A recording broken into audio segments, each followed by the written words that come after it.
Okay बेटा, so right now we will discuss about the bacteria.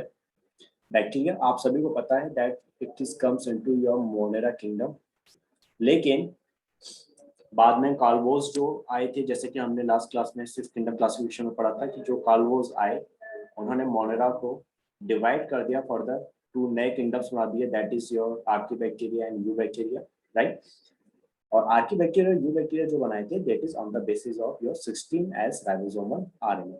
इसकी sequencing जब कर रहे थे आरएनए सीक्वेंसिंग, तो आपको 16S राइबोसोमल आरएनए जो था वहां पे इनको डिफरेंस दिखा, सो दैट्स व्हाई उन्होंने बैक्टीरिया को क्लासिफाई कर दिया you bacteria and archaebacteria.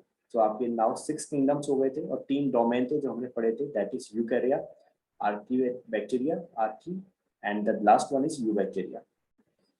So now we will discuss about bacteria. सबसे पहले आप सभी को पता है बैक्टीरिया जो होते थे बहुत सिंपल ऑर्गेनिज्म है, बिकॉज आप सभी जानते हैं कि सिंगल सेल्स हैं, यूनिसेलुलर होते हैं, that's why they are very simple.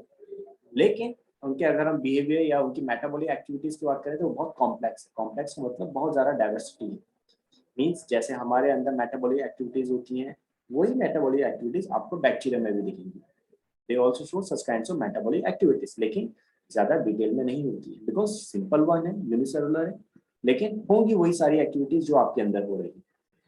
Okay, next, bacteria जो होते थे वो आपके कैसे होते थे, ऑटोट्रॉपिक्स होते हैं एज वेल एज हेटरोट्रॉपिक्स भी होते थे, लेकिन मेजोरिटी जो होती है, ज्यादातर जो होते हैं हेटरोट्रॉपिक्स होते हैं। ये चीज आप ध्यान रख के चलिएगा, दैट इज वेरी इंपॉर्टेंट कि mostly bacterias are heterotrophic and some bacterias are autotrophic. Now इसके बाद when we discuss about autotrophic, तो आपको पता ही ऑटोट्रॉपिक है तो दैट मींस अपना खाना खुद बनाएंगे, they will synthesise their own food, right, with the help of inorganic substances. याद रखिए, जब भी कोई भी अपना खाना खुद बना रहा है तो वो इनऑर्गेनिक सब्सटेंस से ही बनाएगा, जैसे कि लाइक इस रिएक्शन देखेंगे आप कि कार्बन डाइऑक्साइड और वाटर जो है इनऑर्गेनिक सब्सटेंस है। In the presence of sunlight and in chloroplast, inside the chloroplast, इन्होंने क्या बनाया, ऑर्गेनिक सब्सटेंस बन गया प्लांट्स के अंदर, दैट इज ग्लूकोज, और साथ में ऑक्सीजन, वाटर और एटीपी जो थे वो रिलीज हो गए। एटीपी जो थे वो यूज हो गई इनकी बॉडी में, oxygen water that gets release. जबकि हेटरोट्रॉप्स की अगर बात करते थे तो ये अपना खाना खुद नहीं बना रहे, एज वी नो, ये अपने खाने के लिए दूसरों पर डिपेंड होते थे। वो दूसरे जो एनिमल्स हैं या ऑर्गेनिज्म है वो डेड भी हो सकते हैं, ठीक है, डेड ऑर्गेनिक मैटर, जिससे कि अपना खाना ले सकते हैं, दैट इज सैप्रोफाइट्स जिनकी हम बात करते थे। Now we will move to next slide.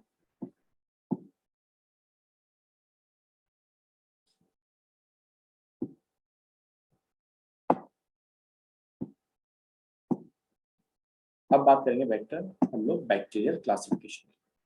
Bacterial classification में जब हम लोग पढ़ते हैं तो आप सभी जानते हैं कि बैक्टीरिया हमने, जैसे कि अभी हमने बात करी थी, मोनेरा को 2 किंगडम से डिवाइड कर दिया था, eubacteria, archaebacteria. Same eubacteria आपके ट्रू बैक्टीरियाज होते हैं, जबकि आर्की बैक्टीरिया एक्सट्रीमोफाइल्स हैं। Extremophiles that means archaebacterias are found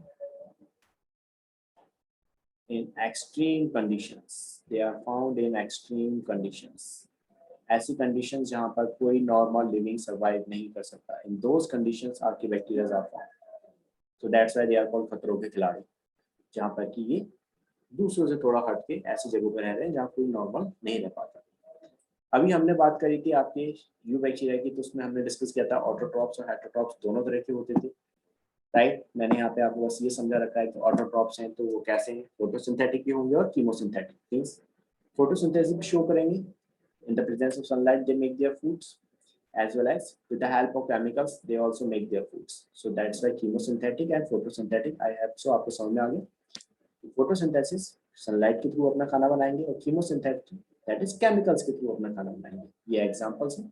blue green algae that will show photosynthesis nutrition, अपना खाना सनलाइट के प्रेजेंस में बना रहे हैं ब्लू ग्रीन एल्गी जो है, जबकि कीमोसिंथेटिक जो होंगे वो अपना खाना केमिकल्स के हेल्प से बना रहे हैं, जैसे कि nitrosomonas, rhizobium, azotobacter, that is heterotrophs. As we know mostly जो बैक्टीरिया हैं वो सब हेटरोट्रॉप्स हैं, तो इनमें पैरासिटिक भी होते हैं और सैप्रोफाइट्स भी होते हैं। नाउ आर्की बैक्टीरिया की बात हम थोड़ा डिस्कस करेंगे अच्छे से, that is halophiles, thermoacidophiles and methanogens. Halophiles, thermoacidophiles and methanogens जो होते हैं हम नेक्स्ट स्लाइड में डिस्कस कर रहे हैं।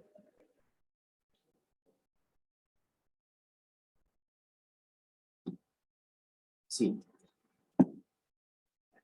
थर्मोफाइल्स और एसिडोफाइल्स एंड लास्ट आपकी हेलोफाइल्स। तो देखिए हेलोफाइल्स वो होते हैं जो आपके सॉल्टी एरियाज में मिलते हैं, ऐसे बैक्टीरिया जो सॉल्टी एरियाज में मिलते हो, दैट इज लाइक सी या ओशन में, that is called halophiles. Thermo acidophiles ऐसे बैक्टीरिया होंगे जो आपको हाई टेम्परेचर और आपकी लो पीएच यानी कि एसिडिक एनवायरनमेंट में मिलेंगे। जैसे कि हॉट स्प्रिंग की बात करें अगर हम लोग, लाइक एग्जांपल हॉट स्प्रिंग जो है वहाँ टेम्परेचर बहुत ज़्यादा हाई होता है, तो दैट इज वहाँ मिलेंगे। एसिडिक एनवायरनमेंट लाइक कोई भी एसिड है तो उसके अंदर मिल सकते हैं।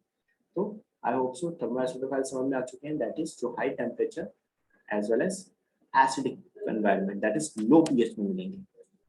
देन मिथेनोजेंस जो होते थे ये मार्शी एरियाज में मिलते हैं। मार्शी एरियाज लाइक दलदल, जहाँ पर मीथेन गैस का प्रोडक्शन होता है।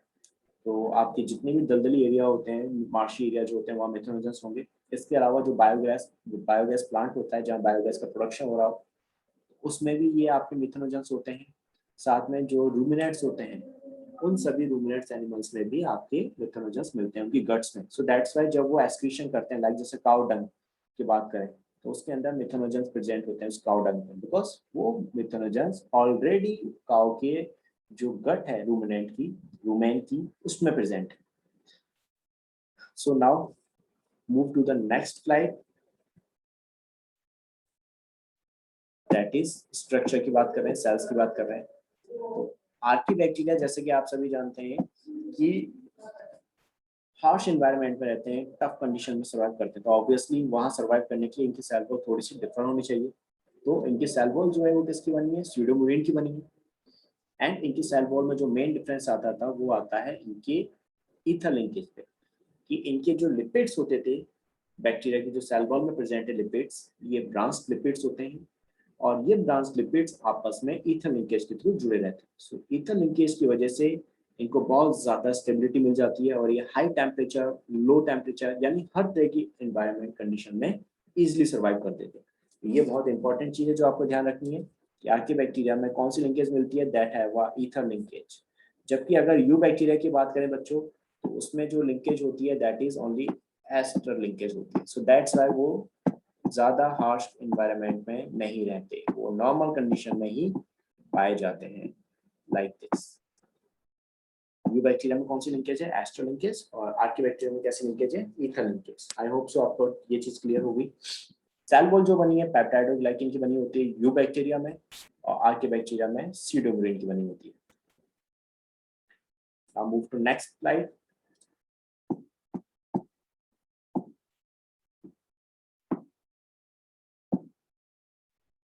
अब बात करते हैं सबसे पहले हम लोग यू बैक्टीरिया की। आपके जो यू बैक्टीरिया होते हैं that is called true bacteria. इनकी सेल वॉल काफी टफ होती है और इनमें फ्लैजिला हो भी सकता है और नहीं भी। अगर फ्लैजिला है तो मोटाइल होते हैं, और अगर फ्लैजिला नहीं है तो दैट इज नॉन मोटाइल होते हैं। तो आपके जो नॉन मोटाइल बैक्टीरिया होते हैं, जितने भी नॉन मोटाइल बैक्टीरिया जो होते हैं,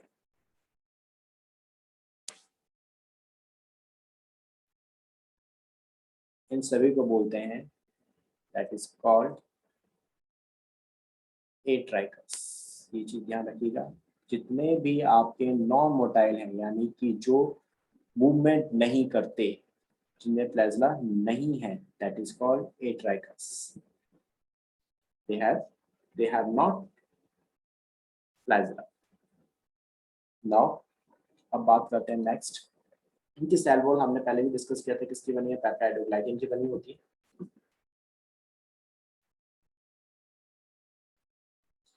ओके और ये चीज हम पहले भी डिस्कस कर चुके हैं, ऑटोट्रॉप्स और हेटेरोट्रॉप्स होते हैं। So I will not repeat this points again, ये चीज हम पहले भी डिस्कस कर चुके हैं। मैंने यहाँ पे आपको ये बताया कि साइनोबैक्टीरिया का नाम क्यों आया, इसका नाम ब्लू ग्रीन एल्गी क्यों रखा गया, बिकॉज इसमें कुछ कैरेक्टरिस्टिक्स जो हैं उस बेस पे, लाइक ब्लू कलर प्रोवाइड करता है, so that's why blue. Green नाम इसलिए आया बिकॉज इसमें जो क्लोरोफिल ए होता है वो जस्ट प्लांट्स की तरह होता है। प्लांट का क्लोरोफिल ए और साइनोबैक्टीरिया का क्लोरोफिल ए दोनों ही बिल्कुल सेम है, इनमें कोई डिफरेंस नहीं है, दैट्स वाई ग्रीन कहा गया इनको।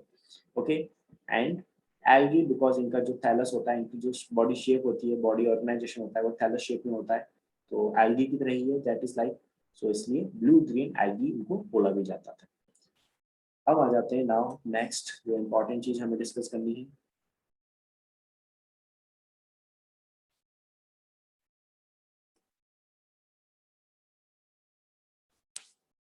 C vitamin. फोटोसिंथेटिक बैक्टीरिया की बात कर रहे हैं, तो इसमें ये डायग्राम बहुत इंपॉर्टेंट है। फोटोसिंथेटिक बैक्टीरिया जैसे कि आप जानते हैं साइनोबैक्टीरिया, उनमें आते हैं आपके नॉस्टॉक, एनाबील, तो हम उनके बारे में यहाँ डिस्कस कर रहे हैं। फोटोसिंथेटिक है तो मीन सीधी सी बात है, फोटोसिंथेसिस तो शो करेंगे ही करेंगे, लेकिन ये नाइट्रोजन फिक्सेशन का भी काम करते हैं। जो आपके फोटोसिंथेटिक बैक्टीरिया हैं, दे आल्सो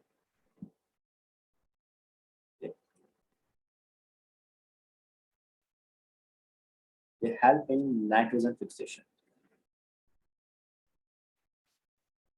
ये चीज बहुत इंपॉर्टेंट ध्यान रखिएगा, they help in nitrogen fixation. तो यही चीज हमने यहाँ डिस्कस कर रखी है कि कैसे नाइट्रोजन फिक्सेशन में हेल्प करता है। तो देखिए, सबसे पहले आपको इसकी स्ट्रक्चर समझना बहुत जरूरी है। ये डायग्राम आपके एनसीईआरटी बुक में दे रखा है ऑलरेडी। तो देखिए, इसमें जो ये ऊपर की तरफ आप ब्लू कलर की स्ट्रक्चर देख रहे हैं, that is their sheath, mucilaginous sheath जो है, एक्चुअल में ये जिलेटिन की बनी होती है, so that's why they are called gelatinous sheath. इसका नाम, पहला पॉइंट, जो इसकी शीट है वो किसकी बनी, जिलेटिन की, इसलिए क्या नाम है उसका, जिलेटिनस शीट। ये फर्स्ट पॉइंट ध्यान रखिएगा। दूसरा, इनमें ये स्पेशल टाइप की सेल्स होती हैं, दैट इज कॉल्ड हेटेरोसिस्ट। आपको दिख रही होंगी heterocyst, this one is also heterocyst. Nitrogen fixation actually इसी हेटेरोसिस्ट स्ट्रक्चर में होता है। बाकी ये जो सेल्स हैं दैट इज वेजिटेटिव सेल्स हैं, ये सारी की सारी। हेटेरोसिस्ट सेल्स में हेटेरोसिस्ट स्ट्रक्चर जो है, इसके अंदर नाइट्रोजन फिक्सेशन कैसे होता है, we have to understand this. सबसे पहले आपको नाइट्रोजन की स्ट्रक्चर समझ में आनी चाहिए। नाइट्रोजन में दो मॉलिक्यूल्स होते हैं और ये दोनों मॉलिक्यूल्स आपस में कोवलेंट बॉन्ड की हेल्प से अटैच होते हैं। ये कोवलेंट बॉन्ड इतना टाइटली अरेंज अटैच होता है कि कोई भी चीज इसको नहीं तोड़ सकती। ह्यूमन कितना भी एफर्ट कर ले, हम इसको नहीं तोड़ सकते, लेकिन नाइट्रोजन हमें चाहिए ही चाहिए। That is very important for us, because इससे हमें अमीनो एसिड मिलता है और अमीनो एसिड से आप जानते हैं प्रोटीन की फॉर्मेशन होती है। नाइट्रोजनस बेस मिलते हैं न्यूक्लियोटाइड, ये बहुत इंपॉर्टेंट है, डीएनए और आरएनए का बेस ही यहीं पर है, राइट। तो इसलिए नाइट्रोजन की आपको बहुत जरूरत होती है, सभी एनिमल्स की बहुत जरूरत होती है, लेकिन हम कभी भी डायरेक्टली नाइट्रोजन यूज नहीं कर सकते थे, एज यू नो।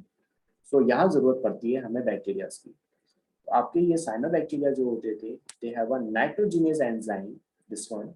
ये नाइट्रोजिनेज एंजाइम इन कोवलेंट बॉन्ड्स का ब्रेक डाउन कर देता है और देन इन फ्री नाइट्रोजन को कन्वर्ट करते हैं नाइट्राइट और नाइट्रेट्स में। आप यहाँ देख रहे हैं, इन कोवलेंट बॉन्ड का ब्रेक डाउन किसने किया, नाइट्रोजिनेज ने। नाइट्रोजिनेज एंजाइम ने जब इसका ब्रेक डाउन किया तो अल्टीमेटली आपको क्या मिला, नाइट्राइट और नाइट्रेट्स। ये चीज थोड़ा सा ध्यान रखने वाली बात है, आपके नाइट्राइट और नाइट्रेट्स का आपको क्या मिला, दैट इज नाइट्रोजनेज की प्रेजेंस में कोवलेंट बॉन्ड का ब्रेक डाउन हुआ और क्या मिले, नाइट्राइट नाइट्रेट्स। यही चीज हम लोग यूज कर पाते हैं, प्लांट्स में इन्हीं का ही यूज कर पाते हैं।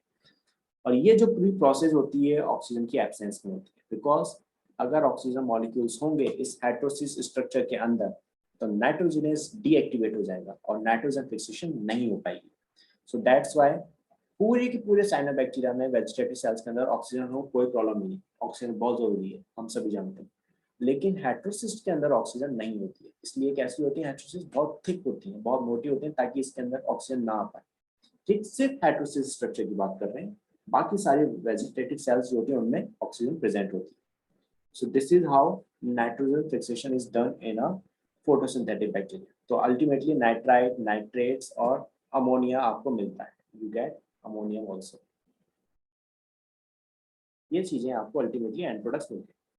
So that is how photosynthesis भी हुई।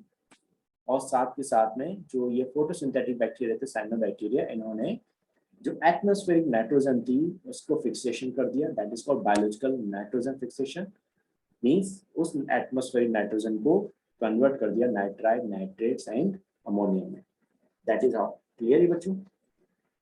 सो आपको ये स्ट्रक्चर में सबसे इंपॉर्टेंट हेटेरोसिस स्ट्रक्चर को ध्यान रखना है, और दूसरा जो आपको याद रखना है, दैट इज जो इसकी शीट होती है वो किसकी बनी होती है, दैट इज जिलेटिन की। तो that is called gelatinous sheet. अब इसके बाद बात करते हैं कीमोसिंथेटिक बैक्टीरिया की। तो आपका फोटोसिंथेटिक बैक्टीरिया में जो एंड प्रोडक्ट्स है, नाइट्राइट, नाइट्रेट्स और अमोनिया, उन्हीं को ही कीमोसिंथेटिक बैक्टीरिया जो होते थे यूज करते हैं, because these are the chemicals, these are the inorganic compounds. इनका यूज होगा, कीमोसिंथेटिक बैक्टीरिया इनका यूज करेंगे और अपने लिए एनर्जी प्रोड्यूस करते हैं। Energy, as you know, that is for energy currency. Energy currency इसलिए क्योंकि एक सिंपल सी बात है, अगर आपको मार्केट में कुछ भी सामान लेने जाना है तो आपको कोई ना कोई करेंसी पे करनी पड़ती है। मुझे अगर चॉकलेट लेने जानी है तो मुझे 30 रुपये 40 रुपये खर्च करने पड़ेंगे चॉकलेट के लिए। मुझे अगर पेन लेने जाना है तो 5 रुपये खर्च करने पड़ेंगे, फ्री में मेरे कोई नहीं देगा मुझे। ठीक, सेम वही चीज आपकी बॉडी में है कि अगर आपकी बॉडी को कोई भी फंक्शन करना है, ठीक है, चाहे बोलना हो, चाहे खाना खाना हो, चाहे चलना हो, तो आपकी बॉडी को कुछ ना कुछ एटीपी देने पड़ेंगे, कुछ ना कुछ एटीपी खर्च करने पड़ेंगे। सो दैट्स व्हाई एटीपी क्या होते हैं, that is your energy currency. So आपके कीमोसिंथेटिक बैक्टीरिया जैसे कि एज़ोक्टोबैक्टर, नाइट्रोसोमोनास, राइजोबियम, नाइट्रोबैक्टर, ये सब क्या करते थे, ये भी नाइट्रोजन फिक्सेशन ही कर रहे हैं, बट यहाँ पे ये जो नाइट्राइल, नाइट्रेट्स और अमोनिया आया है, इसको ये यूज करेंगे और अपने लिए एनर्जी बनाएंगे। ठीक, इसके अलावा जो इनका मेन काम होता था, ये मिनरल रिसाइकलिंग में हेल्प करते हैं कीमोसिंथेटिक बैक्टीरिया। जैसे कि नाइट्रोजन हमने प्लांट्स क्या हुआ था, जो नाइट्रोजन थी वो एनवायरमेंट से ली थी, ठीक, उसको नाइट्राइल, नाइट्रेट्स, अमोनिया में कन्वर्ट किया था। तो इसका जब यूज किया जाएगा कीमोसिंथेटिक बैक्टीरिया के थ्रू, तो वो उसको कन्वर्ट कर देंगे again into the nitrogen, into phosphorus, into iron, into sulphur. Like phosphate ion है तो उसको कन्वर्ट कर देंगे फॉस्फोरस में, सल्फेट आयन है तो उसको कन्वर्ट कर देंगे सल्फर में, फेरिक आयरन है, फेरस आयरन है तो उनको कन्वर्ट कर दिया आयरन में, नाइट्रेट्स है, नाइट्राइट है, अमोनियम है, उनको कन्वर्ट कर दिया नाइट्रोजन में। तो यानी जो एनवायरनमेंट से लिया था वही वापस एनवायरनमेंट को रिटर्न कर दिया। तो that's why they are very important for recycling. तो आपको आई होप ये दोनों चीजें समझ में आ चुकी होंगी now, what is photosynthetic bacteria and what is heterotrophic. Next topic we will discuss about heterotrophic bacteria in a next class. Thank you, Rachel.